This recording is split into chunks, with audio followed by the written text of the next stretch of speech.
వచ్చే క్యాబినెట్లో బీసీలకి రిప్రజెంటేషన్ ఉంటుంది. తెలంగాణలో బీసీ కాస్ట్ సెన్సస్ చేయడం అనేదే మా కమిట్మెంట్ ఫుల్ఫిల్ చేసినట్టు. రాహుల్ గాంధీ గారి ఆశయం మేరకు ఈ దేశంలో బీజేపీ ప్రభుత్వాలు చాలా చోట్ల ఉన్నాయి, వారు ఎక్కడ చేయట్లేదు. ఇప్పుడు చేయకుండా బీసీల గురించి మాట్లాడుతూ ఉన్నారు.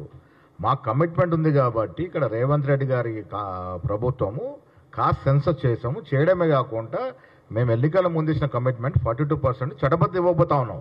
It's not a small thing, ఆషామాషి కాదు. మేము ఇప్పుడు బీజేపీ గారిని బీఆర్ఎస్ వాళ్ళని అడుగుతున్నాం, మాకు చిత్తశుద్ధి మేము చేస్తూ ఉన్నాము, మీరు 10 ఏళ్ళు బీఆర్ఎస్ చేయలేదు, ఇలా బీజేపీకి అవకాశం ఉంది, కేంద్రంలో అధికారంలో ఉంది, మేము కాస్ట్ సెన్సస్ చేస్తాము. పెద్దలు చెప్పినట్టుగా అది 9th షెడ్యూల్లో చేర్చి ఈ రిజర్వేషన్ సుప్రీంకోర్టు సీలింగ్ని అధిగమించి మీరు మీ చిత్తశుద్ధి చాటుకోవాలి. ఇవాళ బండి సంజయ్ గారికి నేను వీతో పక్కుతాను, ఓబీసీ బిడ్డగా మీరు కేంద్రంలో మంత్రిగా ఉన్నారు. మేము రేపు చట్టసభలో బిల్లు పెట్టి చట్టసభలో చట్టబద్ధ తీస్తే దాన్ని 9th షెడ్యూల్లో చేర్చి మీరు ప్రధానమంత్రితో మాట్లాడి అధిగమించే విధంగా మీరు ప్రయత్నం చేయాలి. అప్పుడు మీకు బీసీ పట్ల చిత్తశుద్ధిని ప్రజలు నమ్ముతారు. Thank you.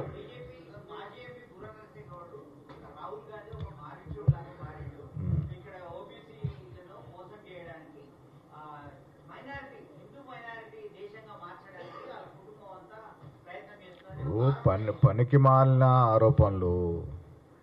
బూర నరసయ్య గౌడ్ గారు టీఆర్ఎస్లో ఎంపీగా ఉన్నాడు, బీసీల గురించి ఏమి ఎలగబెట్టినారు అప్పుడు? ఇలా బీజేపీలో ఉన్నాడు. అరే బూర నరసయ్య గౌడ్ మీరు నిజమైన బీసీ బిడ్డ అవుతే రేపు మేము 42% చట్టబద్ధ తీసుకొస్తాం అసెంబ్లీలో. మీరు మోడీ గారితో మాట్లాడి మీ ఎంపీలని మోడీ గారి మీద తీసుకెళ్లి మాట్లాడి ఈ 42%కి కేంద్రంలో 9th షెడ్యూల్ చేపించండి. అప్పుడు మీరు చిత్తశుద్ధి చాటుకున్నట్టు అవుతుంది.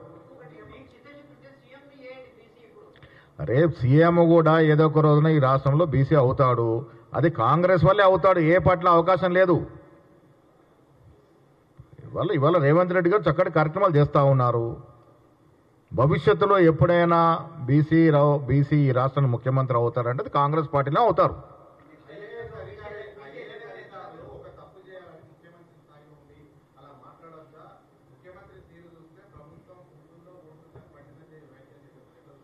బండి సంజయ్ గారు కేంద్ర మంత్రివర్గంలో ఉండి ఇది సెక్యులర్ స్టేట్లో ఆయన క్యాబినెట్, సెక్యులర్ స్టేట్ భారతదేశం, సెక్యులర్ స్టేట్లో ఆయన ఒక మంత్రిగా ఉండి ముస్లిం గురించి ఇష్టం వచ్చినట్టు మాట్లాడుతూ ఉన్నారు.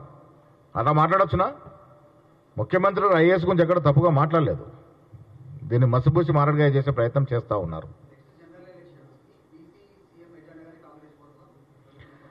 బీసీలని రాజ్యాధికారం ఇవ్వాలని రాహుల్ గాంధీ గారు తీసుకున్నట్టు నిర్ణయము. ఏదో ఒక రోజున తెలంగాణ రాష్ట్రానికి బీసీ ముఖ్యమంత్రి అవుతాడు, అది కాంగ్రెస్ పార్టీలోనే అవుతాడు. వచ్చే ఎన్నికలన్నీ కూడా బీసీల చుట్టే తిరుగుతాయి.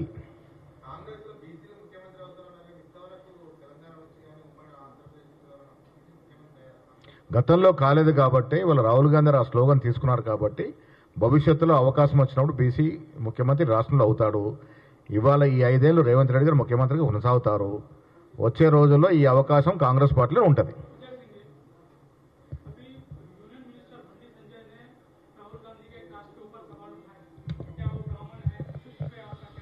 मैं आपको एक बात बताना चाहूँगा कि राहुल गांधी जी, सोनिया जी, इंदिरा गांधी जी, जवाहरलाल नेहरू जी सब हिंदू थे। और दूसरी बात मैं आपको बताना चाहूँगा कि महात्मा गांधी जी ने अपना सरनेम एज ए हिंदू वो जो है दिया था, और वो एक तरीके से महात्मा गांधी जी के दम तक उस फैमिली से बिलोंग करते हैं। ये मैं आपको बता देता हूँ। हिंदू थे, हिंदू हैं और हिंदू रहेंगे। इसलिए मैंने आपसे कहा था कि 2 बेटी हैं, मुस्लिम में दे देंगे तो कुछ फर्क नहीं पड़ेगा अडवाणी जी, एक बेटी मुरली मनोहर जोशी को दे देंगे, उनकी जात नहीं बदलेगी। हमारे राहुल गांधी जी, प्रियंका गांधी हिंदू हैं और हिंदू होने में हमें अपना फख्र है।